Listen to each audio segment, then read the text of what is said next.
Seeing a sick four-legged family member could be one of the worst feelings for a pet owner. I have experienced it in past and I'm pretty sure most of the pet owners have experienced it in the past. Are there some things that you're doing which can make your pet sick? Or what are the things we can do as pet owners to keep our pets safe from infectious diseases?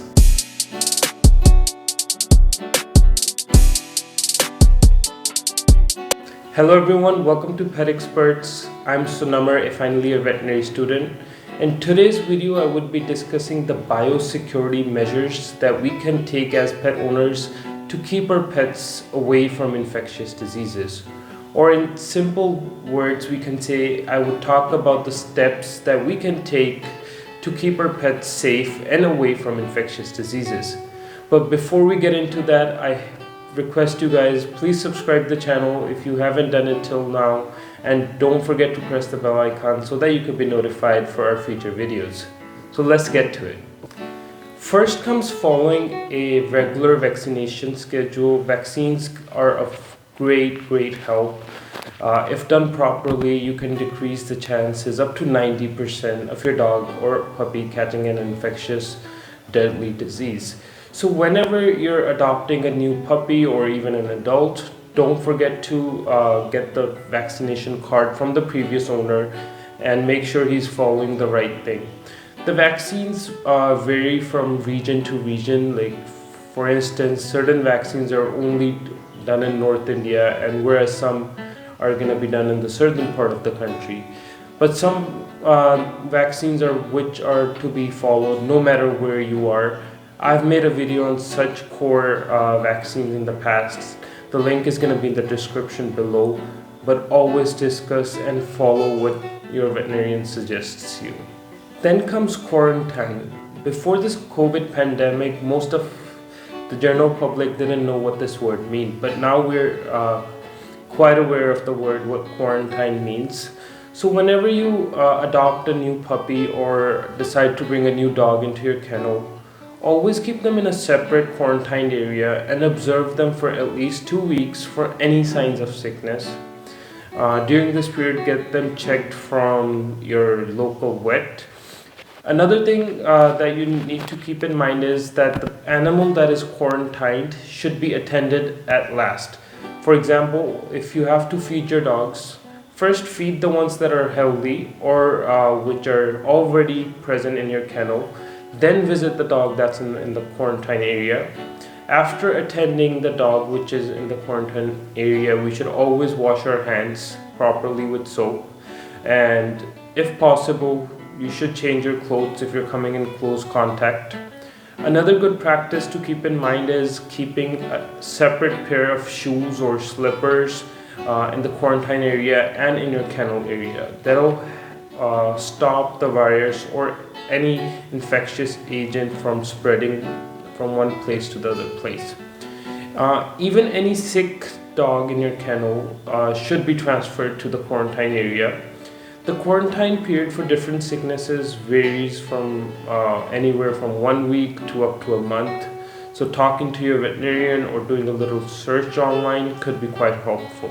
Then comes disinfection. Disinfecting your kennel could really prove to be the key to keeping your pets healthy and away from infectious diseases. A lot of disinfectants are available in the market, but I personally prefer to use bleach powder due to its easy availability. You can find it anywhere around you, and it's reasonable as compared to most disinfectants. What you're gonna do is basically take the bleach powder and mix it in some water, make it into a solution. Then take all your dogs out of the kennel, and once they're out of the kennel, pour this liquid all over the kennel up to the height of 4 feet, even onto the walls. Even pour it into the bowls, but make sure all your pets should be away from that area. Rub it with the help of a broom and leave it there for at least an hour. Some people even prefer to keep it overnight, but I personally just keep it for an hour. And after 1 hour is passed, rinse it properly with a lot of water. A lot of water is the key over here because it's poisonous. You don't want even a small trace to be left behind. So make sure you wash it properly. Then you might be thinking, how often do you need to disinfect this? First thumb of rule is whenever a dog gets sick or whenever you're transferring a dog out of the quarantine area, always those areas should be disinfected. And in addition to this, the protocol that I follow in my own kennel is to disinfect the whole area once in every 2 weeks. And so these are the basic things related to the disinfection of the kennel. However, if you want to take the biosecurity to the next level, please avoid taking visitors inside the kennel. That's a big source of infection. If you visited some good kennels, you might have seen that most breeders don't want to take you to the kennel area itself. They'll bring the dogs outside but won't let you touch them. The reason behind this is biosecurity.